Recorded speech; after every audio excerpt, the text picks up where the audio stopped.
اگر انسان کا عقیدہ درست نہ ہو تو دین کے نام پر کیے جانے والے اعمال اور اقوال سب باطل ہو جاتے ہیں۔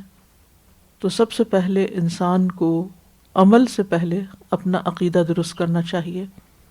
نبی صلی اللہ علیہ وسلم نے مکی زندگی کے 13 سال عقیدے کی اصلاح کی طرف توجہ فرمائی اور اسی کی طرف دعوت دی۔ پھر ہم دیکھتے ہیں کہ جعفر بن ابی طالب رضی اللہ عنہ نے جب حبشہ کے بادشاہ سے گفتگو کی تو سب سے پہلے عقیدے ہی کی بات کی تھی کہ ہم جاہل تھے، بتوں کو پوجتے تھے،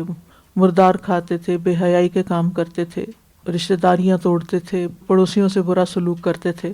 اور اس کے علاوہ بھی بہت سی خرابیوں کا ذکر کیا۔ تو انہوں نے ہمیں، یعنی نبی صلی اللہ علیہ وسلم نے ہمیں اللہ کو ایک ماننے، اس کی عبادت کرنے، اور اس کے علاوہ پتھروں اور بتوں جنہیں ہمارے آباء و اجداد پوجا کرتے تھے ان کی عبادت چھوڑنے کی دعوت دی۔ تو انہوں نے سب سے پہلے کیا بتایا کہ یہ ان کی دعوت یا ان کا پیغام یا ان کا میسج کیا ہے، بنیاد کیا ہے۔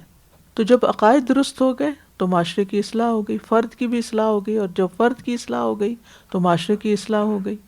اور ان سب کو آپس میں بھائی بھائی بنا دیا، اور جن کا عقیدہ فرق ہوا وہ اپنے ہوتے ہوئے بھی پرائے ہو گئے۔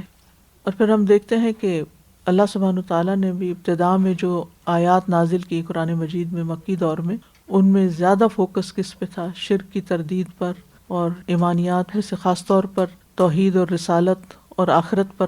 آج بھی آپ دیکھیں کہ جو لوگ کسی عقیدے کے بغیر زندگی بسر کر رہے ہیں وہ صرف حیوانوں والی زندگی بسر کرتے ہیں، اور ان کی زندگی کا مقصد صرف کھانا پینا، عیش و عشرت اور یہ چیزیں رہ جاتی ہیں، یعنی ان کے کوئی گہرے اصول نہیں ہوتے زندگی گزارنے کے۔ آج بھی اگر ہم انسانیت کی اصلاح کرنا چاہتے ہیں تو اس کے لیے سب سے پہلے عقیدہ ہی درست کرنے کی ضرورت ہوتی ہے۔